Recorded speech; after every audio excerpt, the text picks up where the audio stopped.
ఉన్నాయి. ముఖ్యంగా టాయిలెట్స్ అయితే డిజిటల్ క్లాసులు కానీ ప్రతి ఒక్కటి అన్నీ ఉన్నాయి. అదేవిధంగా లాస్ట్ ఇయర్ గత ప్రభుత్వం ఏదైతే ప్రారంభించిందో అమ్మా కమిటీ ఆదర్శ కమిటీ ద్వారా పనులు విజయవంతంగా స్పీడ్గా అయిపోయాయి. దాదాపు 80% పనులు అయిపోయాయి. ఇక 20% అయిపోతే మనకు టాయిలెట్స్ ముఖ్యంగా రిపేర్స్, మైనర్ రిపేర్స్ అన్నీ అయిపోయాయి. ఏవో కరెంట్స్ ఒకటి ఉన్నాయి, ఫర్నిచర్ కూడా ఉంది. మరి మాకు ముఖ్యంగా కావాల్సింది ఏంటంటే ఎమ్మెల్యే గారికి స్థానిక లీడర్కి చెప్పిందంటే ముఖ్యంగా మాకు సరిపోయిన రూమ్స్ లేవు. 7 మాత్రమే, 7 రూమ్ మాత్రమే ఉన్నాయి సార్ క్లాస్ రూమ్స్. అవి కూడా ఓల్డ్ అండ్ చాలా నేరో ఉన్నాయి. కాబట్టి మీరు ఇంతకుముందు మరి ఒక 6 రూములు ఇస్తామని చెప్పారు. కనీసం ఒక 4 రూములు తప్పకుండా అవసరం సార్ మాకు. ఓన్లీ క్లాస్ రూమ్స్ ఒకటి తప్పకుండా మాకు శాంక్షన్ చేయగలని కోరుతున్నాను. తప్పకుండా మాకు ఇది అతిపెద్ద పాఠశాల, పురాతన పాఠశాల. మరి ఒకప్పుడు 400 మంది విద్యార్థులతో అభివృద్ధిలో ఉండింది. మరి కరోనా పరిస్థితి అయితే స్థానిక ఇంకా అనేక వల్ల స్ట్రెంత్ తగ్గుతూ ఉంది. ప్రజెంట్ 216తో ప్రమాణం బాగానే ఉంది. తెలుగు మీడియం మరి ఇంగ్లీష్ మీడియం 2 మీడియంతో. ఈసారి ఉపాధ్యాయులు కూడా అందరూ కూడా అపాయింట్ అయ్యారు సార్, వచ్చారు. లాస్ట్ ఇయర్ ఖాళీ ఉంది, ఇప్పుడు మొత్తం కూడా అందరూ వచ్చేస్తారు. నెక్స్ట్ వీక్లో అందరు మిగతా కూడా వచ్చారు. సో అన్ని పోస్టులు కూడా ఫిలప్ అయిపోతున్నాయి. ఇకపోతే తప్పకుండా మరి ఫర్నిచరు, కలర్స్ కూడా అయిపోతాయి. కాబట్టి ఇక మిగిలింది మాకు ఒకటి మంచి వాతావరణం ఉంది. ఇక్కడ చాలామంది గ్రామ పెద్దలు ఇంతకుముందు చెప్తున్నట్టుగా డాక్టర్లు, ఇంజనీర్లు చదివి అయ్యారు. ఇక్కడ చదివి ముందు చాలా బ్రహ్మాండమైన మంచి స్థాయిలో ఉన్నారు. మరి ఇంకా మరి క్వాలిటీ ఎడ్యుకేషన్లో భాగంగా మేము మా టీచర్ల ద్వారా మా ఎడ్యుకేషన్ డిఓ, ఎంఏఓ గారి సహకారంతో ముందుకెళ్తున్నాము. మరి ముఖ్యంగా మాకు ఒక రూమ్స్ అయితే ఎందుకంటే చాలా ఓల్డ్ అండ్ ప్రైమరీ స్కూల్ ఉన్నాయి. చిన్న దాంట్లో ఒక 30 మంది పట్టారు సార్, 30-20 మంది పడతారు. ఒక 2 రోజులు మాత్రమే పెద్దగా ఉన్నాయి. అదొకటి మాకు కనుక చేస్తే తప్పకుండా ఇంకా మీ యొక్క ఆశయాలు తప్పకుండా సాధిస్తామని మరి మరొకసారి అందరికీ స్వాగతం తెలియజేస్తూ ముగిస్తున్నాను. Thank you. బడి బాట పుస్తకాల పంపిణీకి విచ్చేసినటువంటి మన శాసనసభ్యులు సోనియా నన్నగారికి మరియు కార్పొరేషన్ మేయర్ దండు కిరణ్ గారికి మరియు అర్సపల్లి డివిజన్ కార్పొరేటర్ నవీన్ లవాణి గారికి మరియు ప్రభుత్వ అధికారులకి, అర్సపల్లి ప్రజలకి మరియు నా తోటి అర్సపల్లి అభివృద్ధి కమిటీ పెద్దలకి, తోటి మిత్రులు, పాత్రికేయులు, విద్యార్థులు మరియు ఉపాధ్యాయులు. మరి ఈరోజు గత సంవత్సరం సెలవులు ముగించుకొని ఈ సంవత్సరం స్కూలు రీఓపెనింగ్ మరి ఈరోజు నుంచి మొదలుకొని స్కూల్ చాలు కావడం, ఈ సందర్భంగా ఇక్కడ ఈ యొక్క కార్యక్రమం నిర్వహించిన సందర్భంలో విద్యార్థులు మరి మీరు మీ చదువులు ఈ సంవత్సరాంతా మంచి చదువులు చదువుకొని మరి మీరు మీ తల్లిదండ్రులకి, మీ తోటి సోదరులకి మంచి చదువులు చదువుతున్నారు అనేటటువంటి గర్వంగా ఫీల్ అయ్యేటటువంటి పద్ధతిలో మీరు చదవాలి. మీకు తోడుగా మరి ఉపాధ్యాయులు వీళ్ళు మంచి టీచర్స్ ఉన్నారు మన దగ్గర. ఇప్పుడు స్కూల్లో గత సంవత్సరము కొంత స్టాఫ్ తక్కువ ఉండే, ఉపాధ్యాయుల స్టాఫ్ తక్కువ ఉండే. ఈ సంవత్సరం మంచి ఇంకా 2-3 టీచర్స్ కూడా మన దగ్గరకు వస్తున్నారు. ఇందాక తెలిసింది విషయం కనుక సబ్జెక్టు కొరత లేకుండా ఉపాధ్యాయులు మనకు అందుబాటులోకి వచ్చారు మన స్కూల్లోకి. మీరు కూడా 10% ఎక్కడ కూడా ఫెయిల్ కాకుండా అందరూ మంచి ఆలోచనతో చదివి స్కూలుకు పేరు తేవాలి, మీ తల్లిదండ్రులకు పేరు తేవాలి. మరి మీరు చదివితేనే కదా అందరికి మంచి ఆలోచన వచ్చేది. కనుక మీకు మీ స్కూల్లో మీ ఉపాధ్యాయులు వాళ్ళ విద్యాబోధన కూడా మంచిగా చేస్తూ మీకు ఒకవేళ స్కూల్కి సంబంధించినటువంటి దాంట్లో ఏదైనా చిన్నపాటి సమస్యలు ఉంటే కానీ మేము అర్సాపల్లి అభివృద్ధి కమిటీ తరఫున ఏదైనా మాత్రం విచారిస్తే మేము దాన్ని సహకరిస్తామనే విషయాన్ని ఈ యొక్క సందర్భంగా తెలియజేస్తున్నాం. ఎందుకోసం అంటే చిన్న సమస్యలు వస్తూ ఉంటాయి. అప్పుడప్పుడు పేరెంట్స్ మీటింగ్ కానీ పిల్లల చదువులు కరెక్ట్ చదవకపోతే కానీ అటువంటి విషయాలు ఉంటే కూడా మా దృష్టికి తీసుకురావచ్చు. మాకు సాధ్యమంత మట్టుకు మాతోటి ఎంతైతే సహకారం అందించే అవసరం ఉంటుందో అంత సహకారాన్ని ఈ సందర్భంగా అందిస్తామని తెలియజేస్తున్నాం. ఏది ఏమైనా పిల్లల చదువులు మంచిగా కొనసాగాలి, ముందుకు జరగాలి. అప్పుడే వాళ్ళ భవిష్యత్తుకి బాటలు వేసినటువంటి పద్ధతి వస్తుంది కనుక ఈ విషయాన్ని సందర్భంగా తెలియజేసుకుంటున్నాం. మరి మళ్ళీ ఒకసారి ఈ సందర్భంగా అందరికీ హృదయపూర్వక నమస్కారం తెలియజేస్తూ ముగిస్తుంది. 2024-25 విద్యా సంవత్సరం యొక్క శుభాకాంక్షలు అందరికీ తెలియజేస్తూ మరి నూతన విద్యా సంవత్సరంలో మొదటి రోజైనటువంటి ఈ రోజులో మరి మన యొక్క విద్యార్థులందరూ కూడా ప్రభుత్వ పథకాలు చేస్తున్నటువంటి గౌరవ ఎమ్మెల్యే శాసనసభ్యులైనటువంటి మన ధన్పాల్ గుప్తా గారికి, అదేవిధంగా మరి ఇక్కడ వేదికపై ఉన్నటువంటి మేయర్ మేడం గారికి, కార్పొరేటర్ గారికి, ఇక్కడ ఉన్నటువంటి గ్రామ పెద్దలకు, కమిటీ చైర్మన్లకు, ఉపాధ్యాయ బృందానికి, అదేవిధంగా ఇతర మరి ఇక్కడ పాఠశాల పట్ల అభిమానంతో వచ్చినటువంటి అందరూ కూడా పేరు పేరు నమస్కారాలు. విద్యార్థులకు శుభాశిస్సులు. మరి ఈ పాఠశాల చాలా ప్రాచీనమైనటువంటి పాఠశాల. నిన్న మేము గౌరవ ఎమ్మెల్యే గారిని కలిసినప్పుడు కూడా ఆశాపల్లి అనగానే మరి చాలా ఎక్కువ స్ట్రెంత్ ఉండేది ఒకప్పుడు. ఇప్పుడు ఎలా స్ట్రెంత్ ఉందని అడగడం జరిగింది. కొంత స్ట్రెంత్ తగ్గినప్పటికీ మరి రాబోయేటువంటి కాలంలో ఇంకా స్ట్రెంత్ను పెంచుకునేటువంటి అవకాశం ఉంది ఇక్కడ. కాబట్టి ఇక్కడ ఉన్నటువంటి ప్రధానోపాధ్యాయులు కానీ ఉపాధ్యాయులు కానీ అందరూ కూడా కలుస్తూ సమన్వయంతో పనిచేస్తూ మరి విద్యార్థుల సంఖ్యను పెంచడానికి మనం అందరం కూడా ప్రయత్నం చేయాలా. చేసినప్పుడు ఖచ్చితంగా విద్యార్థుల సంఖ్య పెరుగుతుంది. పెంచడంతో పాటు మంచి నాణ్యమైనటువంటి విద్యను కూడా వారికి బోధించినప్పుడు మన పట్ల సమాజంలో మనకి ఉపాధ్యాయులకు కూడా గౌరవం పెరుగుతుంది. మరి పేద విద్యార్థులకు అంకిత భావంతో సేవ చేసినట్లయితే అది మనకి మరి అన్ని విధాలు కూడా ఆ భగవంతుడు మనకి ఆశీర్వాదం లభిస్తుందని నేను భావిస్తున్నాను. కాబట్టి దయచేసి విద్యార్థులు కూడా రెగ్యులర్గా పాఠశాలకు వస్తూ ఉపాధ్యాయులు బోధించేటువంటి అంశాలను క్షుణ్ణంగా అర్థం చేసుకొని మరి డౌట్స్ ఏమైనా ఉన్నట్లయితే ఏ రోజుకి ఆ రోజు డౌట్స్ క్లియర్ చేసుకుంటూ ముందుకెళ్ళినప్పుడు మీరు మంచి జ్ఞానవంతులుగా మంచి భారత పౌరులుగా తయారు కావడానికి అవకాశం ఉంటుంది. కాబట్టి ఆ విధంగా తల్లిదండ్రుల యొక్క సహకారం కూడా విద్యార్థుల యొక్క భవిష్యత్తు పైన ఆధారపడి ఉంటుంది. కాబట్టి తల్లిదండ్రులు కూడా రెగ్యులర్గా మరి విద్యార్థులను పాఠశాలకు పంపిస్తూ మరి ఉపాధ్యాయులతో కలుస్తూ వారి యొక్క సంబంధిత మరి పిల్లలు ఏ విధంగా చదువుతున్నారు, వారు రెగ్యులర్గా వస్తున్నారా అనేటువంటి అంశాలను కూడా వారు బేరీజ్ వేసుకుంటూ ముందుకు వెళ్ళినప్పుడు ఖచ్చితంగా మనం మంచి ఫలితాలను సాధించగలుగుతాం.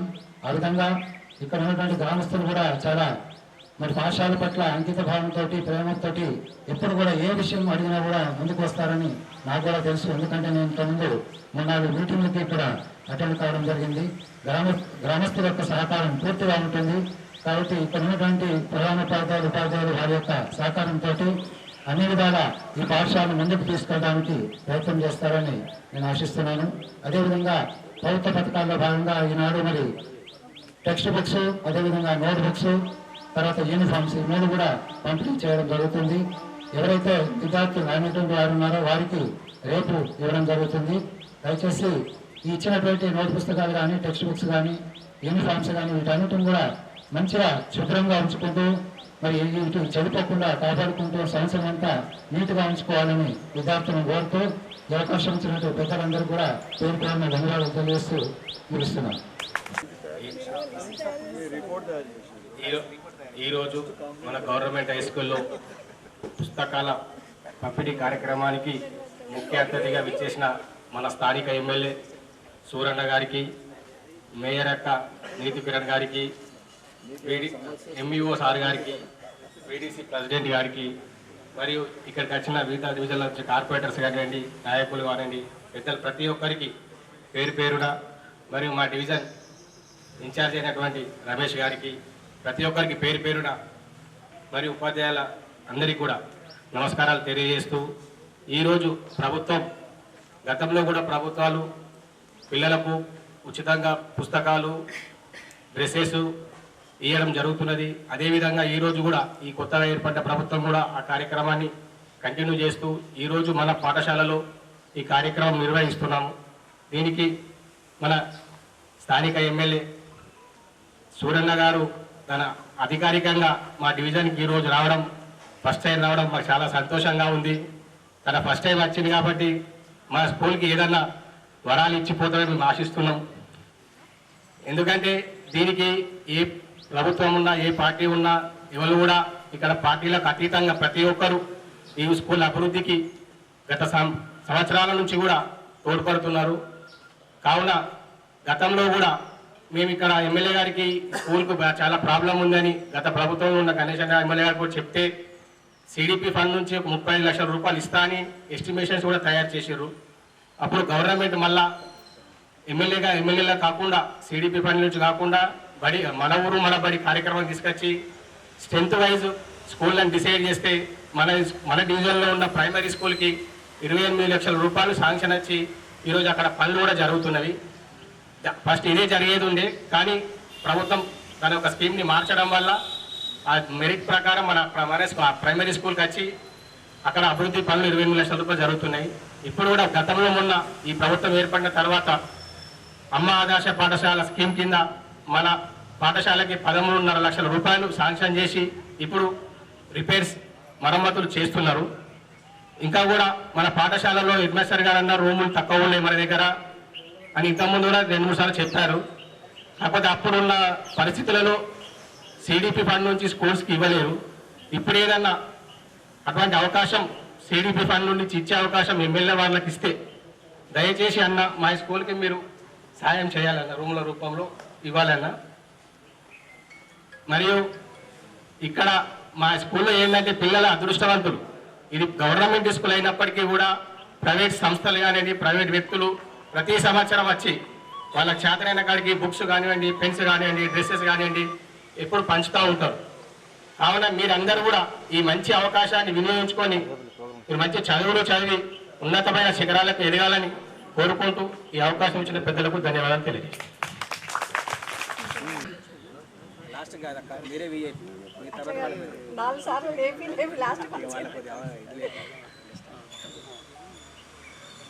ఈరోజు బడిబాట కార్యక్రమంలో భాగంగా విద్యార్థులకి నోట్బుక్స్ అలాగే యూనిఫామ్స్ ఇచ్చే కార్యక్రమంలో ఈరోజు మన నిజామాబాద్ అర్బన్లో ఇక్కడ ఈ స్కూల్లో అర్సపల్లి గవర్నమెంట్ స్కూల్లో ఇనాగ్రేషన్ కార్యక్రమం ఏర్పాటు చేసినందుకు దానికి విచ్చేసినటువంటి పెద్దలు గౌరవ ఎమ్మెల్యే ధన్పాల్ సూర్యనారాయణ గారికి, అలాగే స్థానిక కార్పొరేటర్ నవీన్ గారికి, అదే ఏం చెప్పాలని, అలాగే ఎంఈఓ గారికి, గ్రామ పెద్దలకి, అలాగే కమిటీ చైర్మన్లకి, మా ఉపాధ్యాయులందరికీ, ఇక్కడికి విచ్చేసినటువంటి నాయకులందరికీ కూడా నమస్కారాలు తెలియజేస్తూ పిల్లలకి ఆశీస్సులు తెలియజేస్తున్నాను. మీరే కవర్ చేశారు, నేను ఎవరికి మాట్లాడాలి. పిల్లలు బాగున్నారా? ఇన్ని రోజులు ఇంటి బాట ఉండే, ఇప్పుడు బడి బాటకు వచ్చింది. ఎట్లా అనిపిస్తుంది? సంతోషంగా ఉందా, బాగా అనిపిస్తుందా? అబ్బా స్కూల్ స్టార్ట్ అయిందని. ఎట్లా ఉంది? హ్యాపీగా ఉందా? చూడండి, మీరు అందరు ఇంత మంచి చదువుతున్నారనే ప్రభుత్వం కూడా మీ అందరినీ మంచిగా ఆదరించి మీ అందరికీ కూడా అన్ని వసతులు కల్పిస్తే మీరు ఇంకా బాగా చదువుకొని జీవితంలో పైకి వస్తారు, ఒక మంచి స్థానంలో మీరు ఉండాలని చెప్పేసి ప్రభుత్వము మీకు పుస్తకాలు, యూనిఫామ్స్ అన్నీ కూడా మీకు ఇవ్వడం జరుగుతూ ఉంది. ప్రతి సంవత్సరం కూడా మరి ఇవన్నీ అందుకొని మీరు చేయాల్సిన పని ఏంటి? మరి ఇవన్నీ తీసుకొని ఏం చేయాలి? చదువుకోవాలి. మీరు చేయాల్సిన ఒకటే ఒక పని, హాయిగా కడుపు నిండా తిని హాయిగా చదువుకోవడమే. అవునా కదా? ఎలా ఉంది మీకు చదవడం? మీ టీచర్స్ ఎలా చెప్తున్నారు స్కూల్లో? బాగుందా? అర్థమవుతుందా అన్ని? మరి ఈరోజు ఎందుకు ఇంత స్ట్రెంత్ తక్కువ వచ్చారు? ఫస్ట్ డేనా? ఓకే. కానీ ప్రతిరోజు కూడా అందరూ దుమ్మాలు కొట్టకుండా ప్రతిరోజు కూడా ప్రతి క్లాస్ మిస్ అవ్వకుండా ఉంటేనే మీకు అన్ని సబ్జెక్ట్స్ ప్రతి ఒక్క లెసన్ కూడా పేరా అర్థమవుతుంది. దానివల్ల మీరు చక్కగా చదువుకొని ఎగ్జామ్స్ రాసినప్పుడు, ఇప్పుడు డైలీ వచ్చినప్పుడు మీకు బాగా అనిపిస్తుందేమో కానీ ఎగ్జామ్స్ రాసిన రోజు మాత్రం చాలా హ్యాపీగా ఫీల్ అవుతారు. ఎందుకంటే ఒక క్లాస్ కూడా డుమ్మా కొట్టకుండా మీరు అన్ని వింటేనే మీరు చదివినా చదవకపోయినా టీచర్ చెప్పినప్పుడు కాన్సన్ట్రేషన్తో విన్నది చాలా మైండ్లో ఉండిపోతుంది అది. ఎందుకంటే బోర్డు మీద వాళ్ళు ఎంతో కష్టపడి ఎక్స్ప్లెయిన్ చేస్తారు. అదంతా మీరు చూసి ఆ విజన్ అనేది మీరు మైండ్లో ఫిక్స్ చేసుకుంటే తప్పకుండా అది మీకు ఎగ్జామ్ రాసే రోజున యూస్ఫుల్గా ఉంటుంది. కాబట్టి ప్రతిరోజు కూడా మీరు క్లాసెస్కి రావాల్సిందిగా నేను అందరికి కూడా తెలియజేస్తా ఉన్నాను. అలాగే మీ అందరికి కూడా తెలుసు, మిమ్మల్ని చదివించడానికి మీ తల్లిదండ్రులు ఎంత కష్టపడతారు. ఇప్పుడు వారు పెట్టే ఫుడ్ ఏదైనా సరే వాళ్ళకి కలిగింది ఏది తోసింది అది పెడితే మీరు తినొస్తారు. బట్టలు ఏదైనా ఇచ్చినా ఏది కొనిచ్చినా కూడా మీరు వేసుకుంటారు. ఏదైనా సరే వాళ్ళ లిమిట్లో ఏది ఉంటుంది మాత్రం మీకు చేయగలిగితే అదే మీరు సంతృప్తి చెందుతారు. చదువు మాత్రం అలా కాదు. ఇంతే చదవని ఎవరన్నా చెప్తారా? చెప్పారు. మీరు ఎంత చదవగలిగితే అంత చదవచ్చు. దానికి లిమిట్ అనేది లేదు. ఎవరు ఏ ఆంక్షలు కూడా పెట్టడానికి లేదు. తల్లిదండ్రులు కానీ టీచర్స్ కానీ ఎవ్వరు కూడా మీకు ఆంక్షలు పెట్టే అవసరం లేదు. మీ కెపాసిటీ, మీలో ఉన్నటువంటి ఏదైతే ఆ కెపాసిటీ ఉందో దాని ప్రకారంగా మీరు ఎంత చదవగలిగితే అంత మీరు చదవగలుగుతారు. కాబట్టి దానికి ఎలాంటి లిమిట్స్ ఉండవు. ఎవ్వరు కూడా ఎలాంటి ఆంక్షలు పెట్టారు. మీరు ఎంత కష్టపడి చదవగలిగితే ఈ రోజు కష్టపడ్డది రేపటి రోజు మీకు అది తప్పకుండా దారి చూపిస్తుంది. ఇప్పుడు ఇంతకుముందే చెప్పారు, ఇక్కడ చదివిన వాళ్ళు ఎంతో మంది పెద్ద స్థాయిలో ఉన్నారని, పెద్ద ఆఫీసర్లు అయ్యారని. చాలా మంది గవర్నమెంట్ స్కూళ్ళలో చదివిన వాళ్ళు ఐఏఎస్లు కూడా ఉన్నారు. పెద్ద ఆఫీసర్స్ ఈ రోజు రిటైర్ అయిన వాళ్ళు కూడా చాలా మంది గవర్నమెంట్ స్కూళ్ళలో చదువుకున్న వాళ్ళే ఉన్నారు. గవర్నమెంట్ స్కూల్ అంటే ఒకప్పుడు చాలా దానికి ప్రాముఖ్యత ఉండేది. ఇప్పుడు ప్రైవేట్ స్కూల్స్ ఎక్కువ పెరిగినందువల్ల గవర్నమెంట్ స్కూల్స్ కి కొద్దిగా మధ్యలో ప్రాముఖ్యత తగ్గింది. కానీ మళ్ళీ ఇప్పుడు తిరిగి ఆ ప్రాముఖ్యత అనేది వస్తుంది. గత ప్రభుత్వం కూడా మన ఊరి మనబడి కింద చాలా కార్యక్రమాలు చేయడం జరిగింది. అలాగే ఇప్పుడు ప్రభుత్వం కూడా చాలా చక్కటి కార్యక్రమాలు తీసుకొచ్చింది. ఏ ప్రభుత్వం వచ్చినా కూడా ఫస్ట్ ప్రిఫరెన్స్ ఇచ్చేది పిల్లల స్కూల్స్, పిల్లల గురించి మాత్రమే. కాబట్టి మీరందరూ, ఎందుకంటే తల్లిదండ్రులైనా, ప్రభుత్వమైనా, గ్రామాధికారులైనా, ఎవరైనా సరే ఫస్ట్ ఆలోచన చేసేది మీ అందరి గురించి. మీరందరూ కూడా కాబోయే రేపటి భావి పౌరులు. మీరందరూ కూడా స్ట్రాంగ్ గా ఉండి బాగా చదువుకొని బాగా స్ట్రాంగ్ గా ఉంటేనే మన భారతదేశం, మన రాష్ట్రం అనేది చాలా స్ట్రాంగ్ గా ఉంటుంది. కాబట్టి మీరు ఆ ఆలోచనని దృష్టిలో పెట్టుకొని ఇప్పుడున్నటువంటి ఈ వయస్సు మళ్ళీ రాదు. ఇప్పుడు చదువుకొని మీరు ముందుకెళ్ళగలిగితేనే రేపటి రోజు జీవితంలో ఏదైనా సాధించగలుగుతారు. ఇంత మంచి అవకాశము మళ్ళీ రావు. మీరు చాలా అదృష్టవంతులు. ఎందుకంటే ప్రతి ప్రభుత్వం కానీ ప్రతి ఒక్కరు కానీ ఇప్పుడు చాలా మంది ఏదైనా ఇవ్వడానికి ముందుకు వస్తున్నారు. ఒకప్పుడైతే ఇది కూడా అందే అవకాశాలు లేకపోయినప్పుడు కూడా మీరు బుక్స్లలో చదువుతున్నారు. పెద్ద వాళ్ళంతా స్ట్రీట్ లైట్స్ కింద కూర్చొని చదువుకోవడము, లేదంటే 10 మంది కలిసి ఎక్కడో ఒక దగ్గర ఏదో ఒక రొట్టె ముక్క ఉంటే తిని చదువుకోవడము, ఇలాంటివి చేసి పైకి వచ్చిన వాళ్ళు ఉన్నారు. కానీ ఇప్పుడు మీకు అంత బాధ కూడా లేదు. అన్ని సౌకర్యాలు చాలా చక్కగా స్కూల్స్లలో ఉంటున్నాయి. ఇళ్లలో కూడా మీకు ఏ కష్టంగా లేకుండా తల్లిదండ్రులు కూడా చాలా చక్కగా మీకు అన్ని అరేంజ్ చేస్తున్నారు. కాబట్టి ఈ అవకాశాలన్నీ కూడా మీరు అందిపుచ్చుకొని మరి మీ జీవితాన్ని బంగారుమయం చేసుకోవాలి. ఈ బడిబాట పట్టిన తర్వాత ఇంకా మీ బాటను అటు ఇటు మాత్రం చేసుకోకండి. తప్పకుండా స్కూల్స్ కి రెగ్యులర్ గా వచ్చి మీరు చక్కగా చదువుకొని మీరు బంగారు భవిష్యత్తు చేసుకోవాలని మరొకసారి మీ అందరికి కూడా తెలియజేస్తూ, టీచర్స్ కూడా నేను ఒక విషయం చెప్పదలుచుకున్నాను. దయచేసి గవర్నమెంట్ స్కూల్స్లలో పిల్లలు బాగా డల్గా ఉంటారు. ఇదందరూ కూడా ఒక మైండ్లో అందరికి ఒక ఇది కూర్చుండిపోయింది. ఎందుకంటే ఇందులో చాలా తక్కువ మంది ఉంటారు స్కూల్స్లలో, గవర్నమెంట్ స్కూల్స్లలో. ప్రైవేట్ స్కూల్ లాగా చాలా మంది ఉండరు. మీకు అయ్యో ఎంతమంది నన్ను చూస్తామన్న ప్రాబ్లం కూడా ఉండదు. కాబట్టి దయచేసి మీ అందరూ కూడా ప్రతి పిల్లవాడిని పిల్లను తప్పకుండా మీరు కాన్సన్ట్రేషన్ అనేది బాగా పెట్టండి ప్రతి ఒక్కరు కూడా. ఎందుకంటే ఇక్కడ చదువుకున్న పిల్లలకి ఇంగ్లీష్లో మాట్లాడడం అయినా చదవడం అయినా కూడా చాలా ఇబ్బందిగా, నేను చాలా స్కూల్స్లలో ఈ సమస్య చూస్తున్నాను కాబట్టి ఈరోజు ఓపెన్గా చెప్తున్నాను. దయచేసి పిల్లల మీద మీరు బాగా కాన్సన్ట్రేషన్ పెట్టండి. మీరు వస్తున్నారే పిల్లలను చదివించడానికి కాబట్టి మీరు కూడా టీచర్స్ చెప్పింది ఖచ్చితంగా 100% మీరు అర్థం చేసుకుంటేనే మీరు ముందుకు వెళ్ళగలుగుతారు. కాబట్టి కోఆర్డినేషన్ ఉండాలి. టీచర్స్ కూడా మీ మీద ఎంత కాన్సన్ట్రేషన్ పెడతారో అంతే రియాక్షన్ మీరు టీచర్స్కి చూపించాలి. అంటే అంత పట్టుదలతో మీరు కూడా చదవాలి. అప్పుడే స్కూల్ స్ట్రెంత్ పెరుగుతుంది, స్కూల్ యొక్క పేరు వస్తుంది. ఓ అరసపల్లి గవర్నమెంట్ స్కూల్ అంటే ఒక పేరు ఒకప్పుడు ఉండేది అని సార్ చెప్తా ఉన్నారు. మళ్ళీ ఆ ప్రాధాన్యం రావాలి అని అంటే మీరందరూ కూడా కష్టపడి చదువుతూనే అది మళ్ళీ తిరిగి వస్తుంది. కాబట్టి మీ అందరికీ ఆ సరస్వతి మాత ఆశిస్తులు ఉండాలని కోరుకుంటూ సెలవు తీసుకున్నాను. Thank you. జై తెలంగాణ. భారత్ మాతాకి ఈరోజు బడి బాట. ఇన్ని రోజులు పిల్లలందరూ కూడా మా అక్క చెప్పినట్లు ఇంటి బాటలో ఉండి కదా, ఇంటి బాట ఉండి అమ్మమ్మ వాళ్ళ ఇంటికి పోయి వచ్చిండ్రు, కొన్ని విహారయాత్రలు పోయి వచ్చిండ్రేమో. మళ్ళీ స్కూల్ చాలా అయింది, సంతోషంగానే ఉంది కదా. కొందరికైతే ఎప్పుడెప్పుడు స్కూల్ స్టార్ట్ కావాలని కూడా ఉంటుంది ఇంటెలిజెంట్ స్టూడెంట్స్కు. మీకు కూడా ఉంది కదా. ఈనాటి బడిబాట మొదటి రోజు ప్రభుత్వ పాఠశాల అర్సపల్లి హై స్కూల్లో ఈ కార్యక్రమానికి ముఖ్య అతిథిగా విచ్చేసిన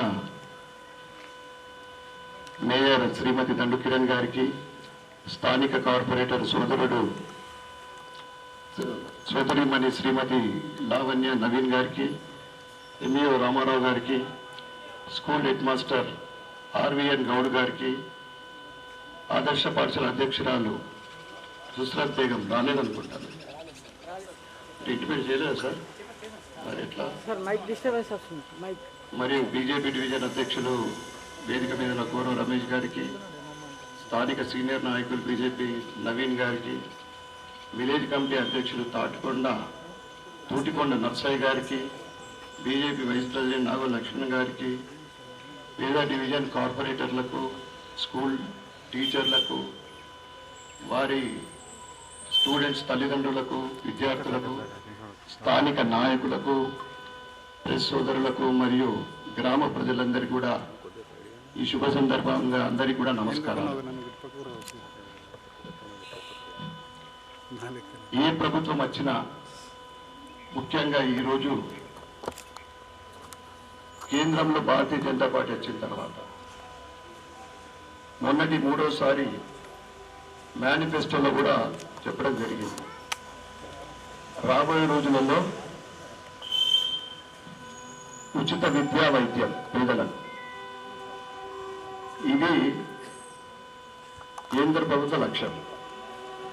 దాంతోపాటు గత రాష్ట్ర ప్రభుత్వం బీఆర్ఎస్ ప్రభుత్వం కానీ ఇప్పటి కాంగ్రెస్ ప్రభుత్వం కానీ మన ఊరు మణిపడి అని అనేక స్కూళ్ళ డెవలప్మెంట్, మళ్ళీ అమ్మబడి అదొక స్కీమ్ పెట్టారు. కానీ ఏది పెట్టినా అసంపూర్తిగా ఒక గోల్ రీచ్ కాలేకపోతా ఉంది ప్రభుత్వ పాఠశాలల దుస్థితి పరిస్థితి. ఒకప్పుడు వైభవంగా కనిపించే స్కూళ్ళు ఇప్పుడు కలర్లు పేలిపోయో, కొన్ని స్కూళ్ళల్లో బాత్రూంలు సరిగా లేకపోవడం. అంటే ఈ మధ్యన ఇంకా కంప్లీట్ కాలే, 25% కంప్లీట్ చేయలేదు. నేను డిఓ గారికి, మరి డిఓ గారు ఏనట్లున్నది కదా, అంటే జిల్లా కేంద్రం ఇంపార్టెంట్ కన్నా ఆయనకి ఏం కనిపించింది మరి అడగాల. ఇన్ని స్కీములు పెట్టినా కానీ ముఖ్యంగా ప్రైవేట్ స్కూల్లో తాగిని తట్టుకోలేకపోతా ఉన్నది. మరి ప్రభుత్వము కాన్సన్ట్రేట్ చేస్తుంది, ఇన్వెస్ట్ చేస్తూ ఉంది. కానీ రోజు రోజుకు ప్రభుత్వ పాఠశాలల స్ట్రెంత్ తగ్గిపోతా ఉంది. అది ముఖ్యంగా నేను మా సోదరిమణి ముఖ్య అతిథిగా వచ్చినాం. మొన్నటి మీ రిజల్ట్ ఏదైతే ఉందో నిజంగా చెప్పాలంటే అంత ఆశాజనకంగా లేదు. రాబోయే అంటే లాస్ట్ ఇయర్ స్టాఫ్ కూడా తక్కువ ఉన్నది, ముగ్గురు తక్కువ ఉన్నారు, ఈసారి ఫిలప్ అయిందని చెప్పిండ్రు. తప్పకుండా ఏదైతే వారం రోజుల నుండి ఈ బడి బాటన మరి బడి బాటలో ఇంతకుముందు పెద్దలు చెప్పినట్లు ఎవరు బయట ఉండద్దుతో పాటు ప్రభుత్వ పాఠశాలలో చనిపోయాలనే ఒక అది కూడా పిల్లల తల్లిదండ్రుల్లో కాన్సెప్ట్ తీసుకెళ్ళాలి. అయితేనే మనకు స్ట్రెంత్ పెరుగుతుంది. ప్రభుత్వ పాఠశాలలో కూడా అమ్మ అన్ని రకాల వసతులు ఉన్నాయి. ఇంగ్లీష్ మీడియం ముందు లేకున్నప్పుడు ఒకప్పుడు ప్రాబ్లం ఉండేది. అక్కడ వారికి ఉచితంగా బుక్స్ ఇస్తారు. అంటే ఈ బుక్స్ డ్రెస్ ఇచ్చి ఏమైపోయిందంటే ఒక ఆర్థికంగా మంచిగా ఉన్న వాళ్ళకు మనం ప్రభుత్వ పాఠశాలనే కదా ఒకటి ఈజీగా తీసుకుంటున్నాం. వారికి మనం క్లారిఫై చేయాల్సిన అవసరం ఉంది. ప్రభుత్వ పాఠశాల అంటే మంచి విద్య నేర్పుతారు, స్టాఫ్ కమిటెడ్ ఉంటారు అనే ఒక విశ్వాసం వాళ్ళకి తీసుకురావాలి. ఈ రాష్ట్ర ప్రభుత్వం కూడా ఏదైతే మొన్న నిధులు కేటాయించిందో దాంట్లో పూర్తి స్థాయిలో నిధులు కేటాయించకపోవడం వల్ల కూడా ఈ స్కూళ్ళు అన్ని కూడా కంప్లీట్గా ముఖ్యంగా ఈ 3 ఏంటి టాయిలెట్స్, ఫ్లోరింగ్, 3 ఎలక్ట్రికల్ అదొకటి అయినట్లుంది. చాలా వర్క్స్ పెండింగ్ ఉన్నాయి. మేము కూడా డిఓ ద్వారా నిధులు ఇంకా విడుదల చేసి ఇంకా మిగిలిన నిధులు విడుదల చేసి ఈ స్కూళ్ళకు ఏదైతే అవసరాలు ఉన్నాయో అవన్నీ కూడా తొందరగా తీర్చాలని నేను నా తరఫు నుండి నేను చెప్తాను. ఆ తర్వాత పిల్లలు అమ్మ చదువుకుంటే ఈ సమాజంలో ఏదైనా దొంగలించబడతాయి కానీ చదువుకుంటే ఎవరు దొంగతనం చేయరు. ఇవాళ ఒక ఉన్నత శిఖరాలు చేరుకునాలా మన గోలు. డాక్టర్ కావాలన్నా, ఇంజనీర్ కావాలన్నా, ఐఏఎస్ కావాలన్నా, ఐపీఎస్ కావాలంటే అన్నిటికీ కూడా మనం చదువు ముఖ్యం. ఏదన్నా సాధించవచ్చు. చదువు ఇంతకుముందు మేయర్ గారు చెప్పినట్లు దాన్ని ఎవరు డిస్టర్బ్ చేయలేరు. మీరు మీ ఫ్రీ టైం ఎంతైనా చదువుకునేది అంత చదువుకోవచ్చు. కనుక మీ జీవితంలో ఒక ఉన్నత శిఖరానికి చేరాలన్నా చదువే ముఖ్యం. చదువుకుంటే సమాజంలో గౌరవం ఉంటుంది. మీరు ఉన్నత పదవిలో ఉంటే మీకు అందరు కూడా మర్యాద ఇస్తారు, గౌరవం ఇస్తారు. కనుక మీరందరూ కూడా తల్లిదండ్రులకు నేను ఒకటే చెప్తా ఉన్నా, మీరు కూడా ఇంట్లో వాళ్ళని ఎంకరేజ్ చేయండి. వారికి మీరు కూడా ఏం జరుగుతూ ఉంది, పిల్లలు ఎంతవరకు ఏం చదువుతున్నారు, స్కూల్ సరిగ్గా పోతుందా లేదా. స్కూల్ సరిగ్గా పోతేనే మొత్తం అవగాహన వస్తుంది, పట్టేస్తుంది ఆ సబ్జెక్టు మీద. ఆ పిల్లలందరూ పేరెంట్స్ కూడా నేను కోరుతా ఉన్నా. అదేవిధంగా పిల్లలు మీరు మంచి కాన్సన్ట్రేట్ చేసి చదువు మీద ఒక లక్ష్యం పెట్టుకోండి. నా జీవితంలో నేను ఇది సాధించాలా, ఇంతవరకు నేను అనేది ఒకటి తప్పకుండా మీరు ఏదైతే లక్ష్యం ఉంటుందో పట్టుదల ఉంటే తప్పకుండా అది అసాధ్యం కాదు, అన్నీ కూడా సాధ్యమే. మీ అందరికీ కూడా నేను శుభాకాంక్షలు చెప్తా ఉన్నా పిల్లలకు. ఇక గవర్నమెంట్ స్కూళ్ళు ఇప్పుడు గురుకులాలలో మంచి రిజల్ట్ వస్తున్నాయి సార్. మీరు ఏ లక్ష్యం కాదు, గురుకులాలతో కాంపిటీషన్ పెట్టుకోండి, బ్రహ్మాండమైన రిజల్ట్స్ వస్తున్నాయి. ఒక మంచి పేరు వచ్చింది గురుకులాలంటే. ప్రభుత్వ పాఠశాలలు కూడా ఆ స్థాయికి ఎదగాలని. ఈ సంవత్సరము మీకు స్టాఫ్ ఉంది, అయితే మీరు క్లాస్ రూమ్స్ అందరూ తప్పకుండా ఈ ఫండ్ వచ్చిన తర్వాత ఏదైతే కాన్స్టిట్యూషన్ జనరల్ ఫండ్ వస్తే తప్పకుండా నేను అర్సపల్లికే మొట్టమొదటిగా నేను అలా చూపిస్తా. దాంతోపాటు నా ఒక లక్ష్యం ఉంది. రాబోయే సంవత్సరం వరకు ఒక 5 స్కూళ్ళు ప్రైవేట్ పాఠశాలకు ధీటుగా అన్ని వసతులతోటి ఒక 5 స్కూళ్ళు మోడల్ స్కూల్గా నేను తయారు చేపిస్తానని మీ అందరికీ కూడా తెలియజేస్తాను. నా స్పందన కాదు, ఒక గ్రూప్ ఎన్ఆర్ఐ అనుకోండి, కార్పొరేట్స్ అనుకోండి, తప్పకుండా 5 స్కూళ్ళు మాత్రం ఒక 1 ఇయర్లో ఆ స్థాయికి తీసుకొచ్చడానికి నా వంతు నేను ప్రయత్నం చేస్తాను. కానీ పిల్లల ఎడ్యుకేషన్ విషయంలో అది మీ వంతు. నెక్స్ట్ ఇయర్ వరకు మాత్రం ఆసపల్లి స్కూల్లో 100% రిజల్ట్స్ రావాలని నేను కోరుకుంటా ఉన్నాను. తప్పకుండా మీరు మా మాట నిలబెడతారని, మీరు సహకరిస్తారని, మీకు ఏ సమస్య ఉన్నా, ఎందుకంటే గెస్ట్గా నేను వచ్చినందుకు నాకు అరసపల్లి స్కూల్ నేను బాధ్యత తీసుకుంటాను. 5 ఇది కూడా ఒకటి తీసుకుంటాను తెలియజేస్తా ఉన్నా. మీకు కావాల్సిన రూమ్లు అది తప్పకుండా అయిపోతుంది, కొన్ని నెలల్లో అయిపోతుంది. ఏ ఫండ్ తోటి అవుతుందా, ఎట్లయితుందా చూద్దామని. ఇవన్నీ కూడా మీరు మాత్రం తప్పకుండా 100% రిజల్ట్ తీసుకురావడానికి, ఎందుకంటే అట్లా మంచి రిజల్ట్స్ వచ్చినాయనుకోండి, స్కూల్కు పేరు మంచిగా వస్తుంది, మనకు వస్తుంది, మంచి అవార్డు గ్రహీతలు కూడా అవుతారు మీరు రాబోయే రోజులలో. అదేవిధంగా స్కూల్ స్ట్రెంత్ పెరుగుతుంది, మొత్తము వాతావరణం కూడా అంత పాజిటివ్గా బాగుంటుంది. కనుక మరొకసారి ఈ మొదటి రోజు బడిబాట శుభ సందర్భంగా ప్రతి ఒక్కరికి కూడా శుభాకాంక్షలు, శుభాభినందనలు చెప్పుకుంటూ, ముఖ్యంగా చిన్నారులకు ఆల్ ది బెస్ట్. భారత్ మాతాకి జై.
ఈరోజు ప్రభుత్వ పాఠశాలల మొదటి రోజు బడి బాట కార్యక్రమానికి అరసపల్లిలోని హై స్కూల్లో ఇక్కడ కార్యక్రమంలో పాల్గొనడం జరిగింది. దానికి ముఖ్య అతిథులుగా మేయర్ శ్రీమతి నీతు కిరణ్ గారు మరియు స్థానిక కార్పొరేటర్ నవీన్ గారు, గ్రామ పెద్దలందరూ కూడా, ఎంఈఓ గారు, గ్రామ పెద్దలందరూ కూడా పాల్గొనడం జరిగింది. ఏదైతే అన్ని ప్రభుత్వాలు కూడా, ముఖ్యంగా కేంద్ర ప్రభుత్వము దేశం మొత్తం కూడా పేదలకు నాణ్యమైన విద్యా వైద్యం ఇవ్వాలని ఒక సంకల్పము. దాంతోపాటు రాష్ట్ర ప్రభుత్వాలు కూడా ఏదైతే మన ఊరు మనబడి, గత ప్రభుత్వము ఇప్పుడు అమ్మబడి, ఈ రకంగా అనేక స్కీమ్లు, ముఖ్యంగా ప్రభుత్వ పాఠశాల విద్యార్థులకు ఉన్నతమైన విద్య కల్పించాలని, వారికి అన్ని సౌకర్యాలు, స్కూల్ బుక్స్, డ్రెస్సెస్, మధ్యాహ్న భోజనము ఇవన్నీ కూడా కల్పిస్తూ మంచి చదువు, అంటే గవర్నమెంట్ స్కూళ్ళల్లో కూడా ఉన్నతమైన విద్య కల్పించాలని ప్రభుత్వాలు ప్రయత్నం చేస్తోంది. అయినా కానీ ప్రభుత్వ పాఠశాలల నిర్వహణకు కావలసినంత నిధులు ఇంకా ప్రభుత్వం నుంచి రావడం లేదు. ప్రతి స్కూల్కు, ప్రతి ప్రభుత్వ పాఠశాలకు ఏవైతే కనీస వసతులు ఉన్నాయో, టాయిలెట్స్ కానీ, ఫ్లోరింగు, వాటర్, ముఖ్యంగా డ్రింకింగ్ వాటర్, ఎలక్ట్రికల్, చాలా స్కూళ్ళలో ఇప్పటికి కూడా వీటన్నిటికీ పెండింగ్ ఉన్నాయి. చాలా పిల్లలు ఇబ్బంది పడుతూ ఉన్నారు. ప్రభుత్వ పాఠశాలపైన ప్రత్యేకమైన దృష్టి పెట్టాలని నేను కోరుతా ఉన్నా. ముఖ్యంగా ఈరోజు మొదటి రోజు పిల్లలందరికీ కూడా, నియోజకవర్గ ప్రజల, అంటే ప్రభుత్వ పాఠశాల స్కూళ్ళ పిల్లలందరికీ కూడా నేను శుభాకాంక్షలు చెప్తా ఉన్నా. మీరు కూడా, పిల్లలందరూ కూడా ఒక గోలు, ఒక చదువు అంటే మనము జీవితంలో ఎంతైనా ఉన్నత శిఖరాలకు ఎదగాలంటే చదువే ముఖ్యము. చదువుని ఎవరు దొంగలించలేరు. దీనికి కులం లేదు, ఆర్థిక పరిస్థితులు, పేదలైనా ధనికులైనా కానీ చదువుకు ఎక్కడ కూడా ఆటంకం ఎవరు కల్పించారు. అందరూ కూడా మంచి చదువుకొని భవిష్యత్తులో మంచి ఉన్నత శిఖరాలకు ఎదగాలని నేను కోరుకుంటూ, మరొకసారి ఈ కార్యక్రమాన్ని విజయవంతం చేసిన స్కూల్ హెడ్ మాస్టర్ గారికి, స్టాఫ్కు, భవిష్యత్తులో మీరు ఇంకా పిల్లలకు ఉన్నతమైన చదువు నేర్పించి 100% రిజల్ట్స్ రావాలని నేను వారికి కోరుకుంటా ఉన్నాను. భారత్ మాతాకి జై.